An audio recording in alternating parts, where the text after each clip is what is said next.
the kind of place designed to feel timeless.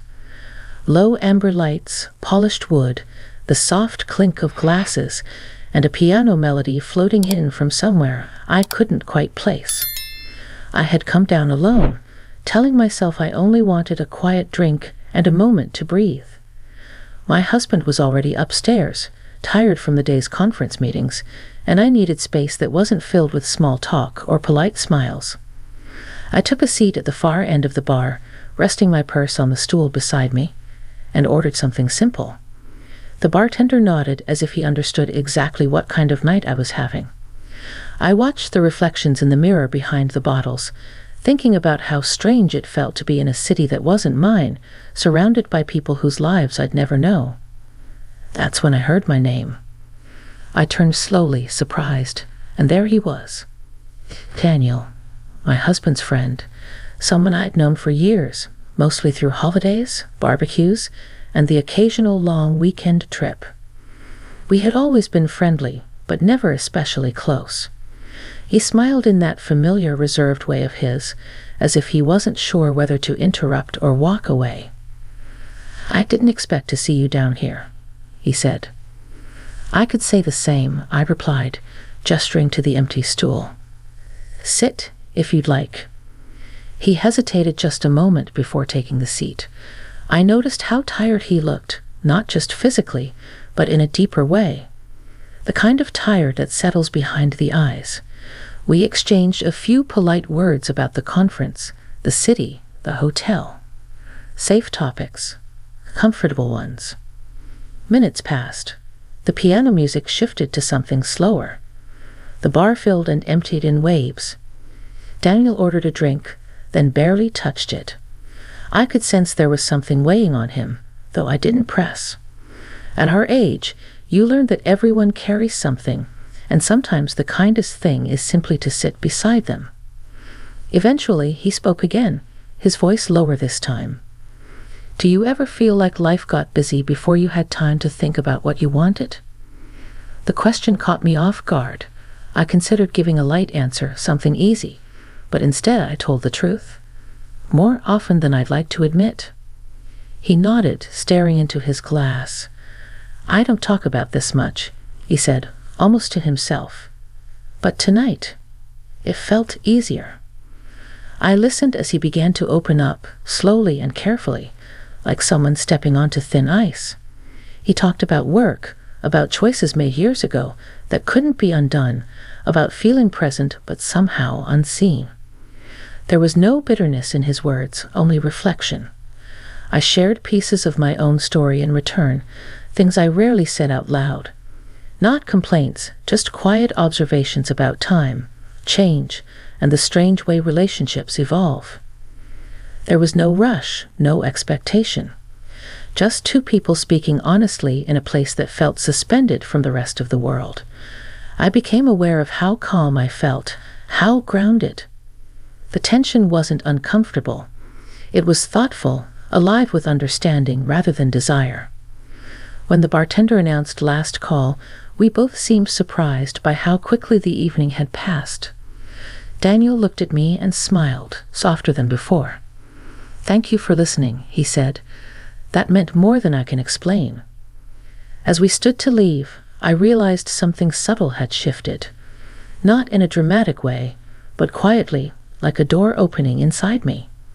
I walked back toward the elevators with a sense of reflection, knowing this night would stay with me, not because of what happened, but because of what I learned about connection, honesty, and myself. The elevator ride back to our floor was quiet, filled only with the soft hum of the cables and the glow of the floor numbers rising.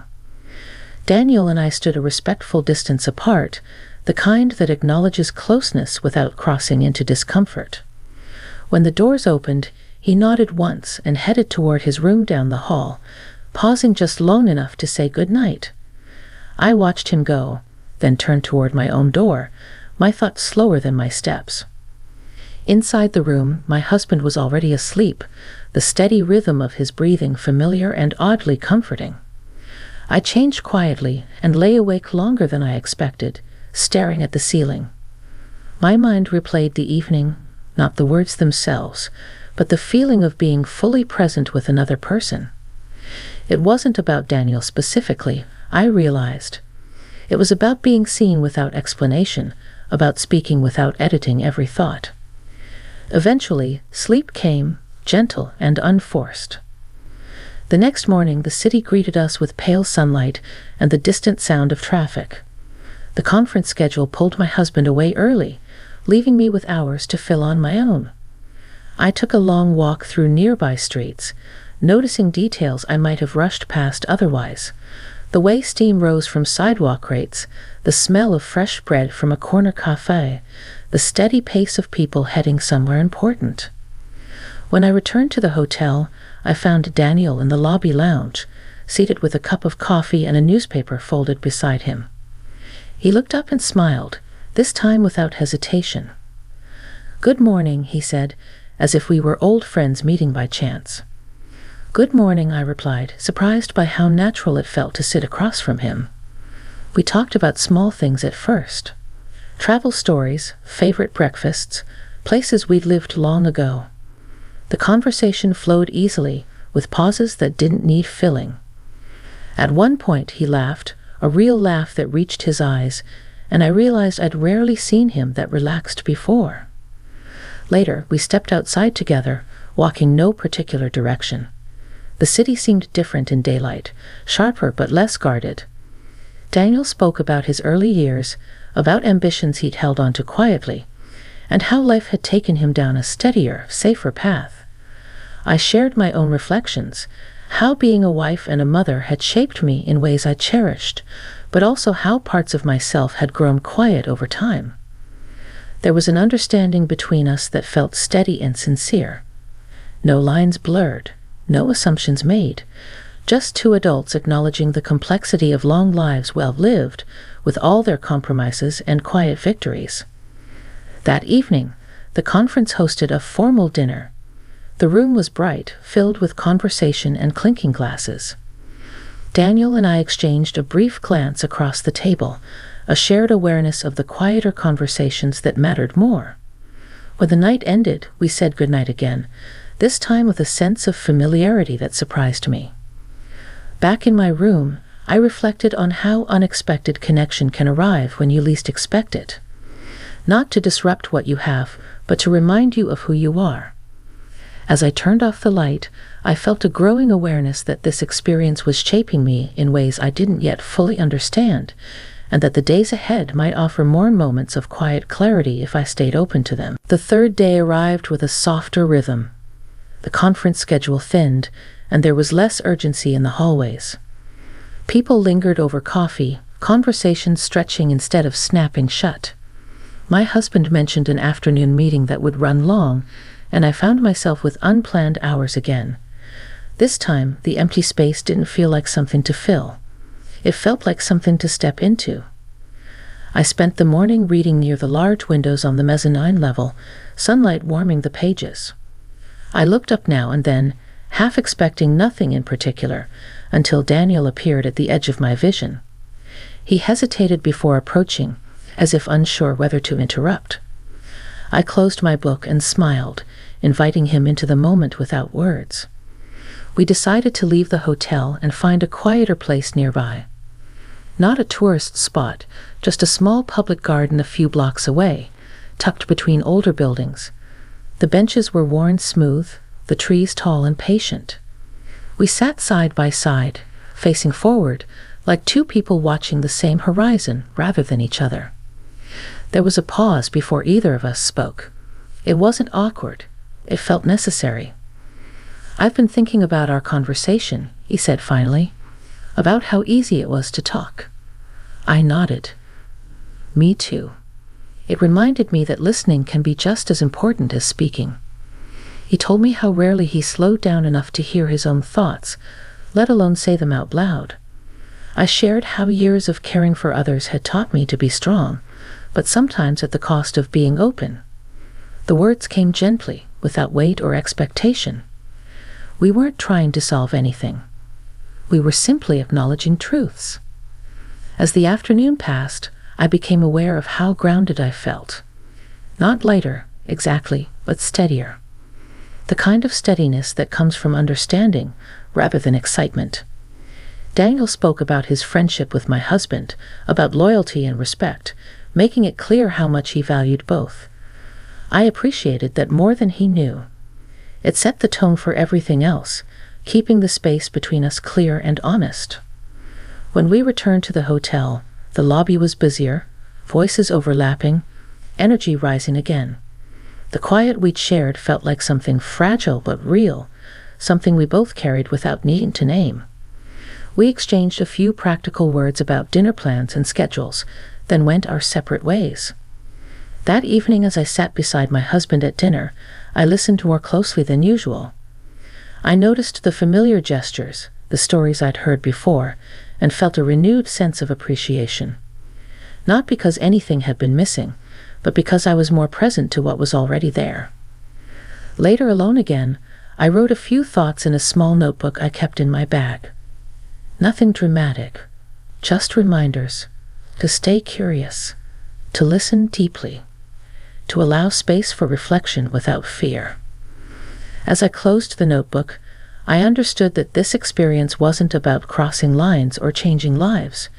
It was about recognizing the quiet intersections where honesty lives. And I sensed that the final day would bring its own kind of clarity, one that would stay with me long after we all returned home. The final morning came sooner than I expected. Suitcases appeared outside doors, the elevators were crowded again, and the hotel seemed to exhale as people prepared to scatter back to their regular lives. I stood by the window in our room for a while, watching taxis pull up and pull away, feeling a quiet gratitude for the pause this place had given me. My husband was in good spirits, already talking about home, about projects waiting for him, about how nice it would be to sleep in our own bed. I listened with a warmth that surprised me. Something about the past few days had softened the way I heard familiar words. They no longer felt routine. They felt earned. We checked out late that morning. In the lobby, I saw Daniel one last time, standing near the entrance with his coat over his arm. Our eyes met, and he walked over, calm and unhurried. There was nothing uncertain in his expression, only kindness. "I wanted to say goodbye," he said, "and thank you for the conversations. They stayed with me." "They stayed with me too," I replied. "I'm glad we talked." We didn't linger. There was no need. A simple handshake, warm and respectful, and then he stepped back, giving space not just physically, but emotionally. I watched him leave, noticing how complete the moment felt without any extra words. On the ride to the airport, I rested my head against the seat and let my thoughts wander. I didn't replay scenes or search for meaning in every detail. Instead, I noticed a gentle shift inside myself, a clearer understanding of how connection doesn't always arrive loudly. Sometimes it comes quietly, through listening, through shared reflection, through being present without expectation. At the airport, surrounded by announcements and rolling luggage, the world rushed back in. Yet I carried something steady with me. Not a secret, not a regret, but a lesson. That it's possible to honor your life as it is while still acknowledging the parts of yourself that want to be heard. Back home, days slipped into their usual patterns. Laundry, errands, dinners, conversations about schedules and plans. But I found myself approaching them differently. I listened more carefully. I spoke more honestly. I allowed pauses instead of rushing to fill them. One evening, weeks later, my husband and I sat on the porch as the sun went down. We talked about nothing important and everything at once. I realized then that growth doesn't always mean change in direction. Sometimes it means deeper roots. That hotel bar, that unexpected conversation, that moment of openness had given me a gift. Not something to hold on to tightly, but something to carry forward. A reminder that respect, honesty, and emotional connection are not rare, just often overlooked. And as the porch light flicked on and the evening settled around us, I felt quietly certain of who I was, where I stood, and how much strength there is in simply being open to understanding, both in others and in yourself.